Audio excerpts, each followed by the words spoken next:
안녕하세요. 한상준 변호사입니다. 오늘은 여러분들한테 제가 지난번 동영상 백신 접종을 마치신 분들이 한국에 자가격리 2주 면제되는 상황에 대해서 설명을 드렸고요. 오늘은 이제 두 번째로 설명을 좀 드리겠습니다. 이 2주 자가격리 면제는요, 백신을 접종을 다 하신 분을 전제로 하는 거예요. 그러니까 본인이 한국에 예를 들어서 직계 존비 속을 만나러 가는데 그 조건이 뭐냐 하면 미국 내에서 백신을 접종을 다 하신 분들, 그러니까 미국 내에서 미국 당국이 권장하는 그런 내용대로 백신을 다 접종 받으신 분들이에요. 예를 들어서 미국에서는 파이자 백신을 맞았어요. 그러면은 첫 번째 맞고 그 다음에 3주 있다가 다시 또 백신을 맞아요. 그리고 나서 이 백신의 효력이 100%까지 올라오게 기다리는 기간이 약 14일, 그러니까 2주 정도를 봐요. 그래서 실질적으로 지금 한국 정부에서 얘기하는 거는 파이자의 경우 백신을 2차를 다 맞으신 분들은 그로부터 14일을 기다리고 그 이후부터 한국에 입국하시는 데 있어서 자가격리를 2주 면제해 주겠다는 입장이죠. 자, 그런데 어제 저희한테 이제 질문을 주신 분이 계신데, 그러면 백신을 자기가 본인은 얀센 백신을 맞으셨다는 거예요. 존슨앤존슨에서 만든 그 백신인데, 그 백신은 권장 사용량이 한 번 접종하는 거예요. 그러니까 파이저는 2번 하는데 존슨앤존슨 얀센 백신은 한 번 하죠. 그러면 한 번 접종을 권장량대로 다 받으셨기 때문에 그로부터 14일 이후에 가는 거는 괜찮다는 얘기죠. 그래서 오늘은 백신 자체에 대해서 좀 한번 살펴보도록 하겠습니다. 그러면 이 백신의 기준은 뭐냐? 자, 이거는 대한민국 총영사관에서 이제 나온 안내서인데요. 여러분들 좀 안내서 잘 안 읽어보시는 분들이 계세요. 그래서 제가 대표로 그냥 안내서 설명을 좀 드리겠습니다. 해외 예방접종 완료자 대상 및 기준이라고 해서 인정 백신의 종류는 WHO, 월드 헬스 오르가니제이션인데, WHO 본부는 워싱턴 DC에 있어요. 워싱턴 DC에 있는데, WHO에서 긴급 승인한 백신인데요. 파이자, 얀센, 모더나, 그 다음에 아스트라제네카, 코비실드, 시노팜, 시노백, 이렇게 하나, 둘, 셋, 넷, 다, 현재 7개네요. 그러니까 파이자나 모더나 맞으신 분들은 2번 접종하셔야 되는 거잖아요. 그러니까 2차 접종이 다 끝나신 후로부터 15일. 그 다음에 얀센, 존슨앤존슨에서 만든 얀센 백신 같은 경우는 한 번만 접종하시면 되거든요. 그럼 한 번 접종하신 날로부터 15일이겠죠. 예.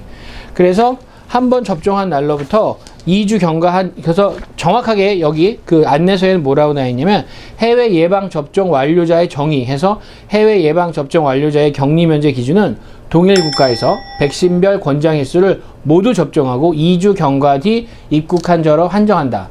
2주 경과 뒤라고 그랬으니까 14일이 2주잖아요. 2주가 경과했다라고 하니까 15일이라고 계산하시는 게 편해요.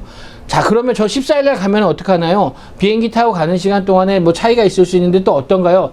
이렇게 질문하시는 분들이 굉장히 많으시는데요. 저희가 법학에서 이런 걸 뭐라 그러냐면 교과서 범죄라고 그래요. 잘 일어나지 않는 걸 일반적으로 공부를 하기 위해서 만드는 거죠. 문구를 공부하기 위해서.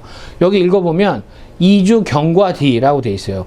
2주가 경과, 그러니까 2주 지났다는 얘기잖아요. 그러니까 15일로 계산하시는 게 제일 편해요. 괜히 14일로 계산해서 2주인데 이렇게 말씀하셔봐야 법문에 또 나오고 괜히 서로가 질문 받고 대답하는 사람들 좀 피곤하죠. 그래서 그냥 15일로 계산해서 깨끗하게 굳이 컴플렉을 일으키지 마시고 그냥 깨끗하게 15일 뒤에 입국하시면 괜찮습니다. 그래서 또 예시도 해놨네요. 2차 예방접종일이 2021년 8월 1일인 경우 16일. 자, 보실래요? 여기 어떻게 계산했냐면 8월 1일 플러스 14일 플러스 1일 이후 입국이라고 써놨어요. 그러니까 1일을 더 넣어놨어요. 왜? 경과 뒤라고. 저 아까 이거 안 보고 그냥 말씀드렸는데, 결국은 경과 뒤이기 때문에 14일 지나서 하루 더 간 거예요. 만약에 14일날 들어갔어요. 14일날 들어갔는데 예를 들어서 명리 받아서 갔다고 해요. 근데 14일날째 갔는데 코로나에 걸렸다. 그러면 책임 여부에 대해서 문제가 생기니까 아예 그냥 경과 뒤라고 이렇게 정하신 것 같아요. 자, 다른 질문 하나 보도록 할게요. 자, 질문의 내용이 이러네요. A국에서 예방접종 1차 후 B국에서 2차 맞은 경우 격리 면제서 신청 가능한가요? 이렇게 돼 있어요. 제가 처음에 백신 그 대사관이나 그 영사관에서 권장사항이 뭐냐면 동일 국가에서, 그러니까 그 해당 국가, 백신 접종을 완료한 해당 국가에서의 권장사항이라고 말씀드렸죠. 그래서 뭐 잔슨앤존슨이나 뭐 모더나나 파이저나 이런 거 맞은 경우, 파이저 같은 경우는 3주 뒤에 2차 맞아야 되는 거고, 그 다음에 잔슨앤존슨 같은 경우는 한 번만 맞으면 되는데, 그로부터 이제 15일이라고 말씀드렸고요. 그러니까 결국은 잔슨앤존슨은 해당 없겠죠. 한 번만 맞으면 되니까. 그런데 파이자 같은 경우, 예를 들어서 A국에서 파이자를 맞고, 그 다음에 B국에 가서 2차로 맞았다는 거예요. 예를 들어서 뭐 미국에서 1차 맞고, 그 다음에 캐나다 가서 2차 맞았다. 그런 경우에 가능하냐라고 이제 질문하신 건데, 그 안내서에는 그 해외 예방접종 완료자의 격리 면제 기준은 동일 국가에서 백신별 권장 횟수를 모두 접종하고 2주 경과 뒤 입국한 자로 한정함, 이렇게 돼 있어요. 다시 읽어볼게요. 해외 예방접종 완료자의 격리 면제 기준은 동일 국가에서 백신별 권장 횟수를 모두 접종하고 2주 경과 뒤 입국한 자로 한정함. 자, 여기 보시면 동일 국가라고 돼 있잖아요. 그러니까 A국에서 한 번 맞고 그리고 B국 가서 맞았어요. 근데 이게 실제 있을까요, 이런 일? 거의 없을 것 같은데 진짜 있기는 할 것 같아요. 예를 들어서 뭐 캐나다에서 한 번 맞았어요. 그리고 와서 미국에서 한 번 맞고. 왜냐하면 캐나다하고 미국은 국적을 가지고 있는 사람들이 있을 수 있거든요. 그래서 그런 사람들은 이제 다니면서 그렇게 맞을 수도 있는데 굳이 그렇게 했을까? 그리고 어떤 분 이렇게 질문하시는 분들 있어요.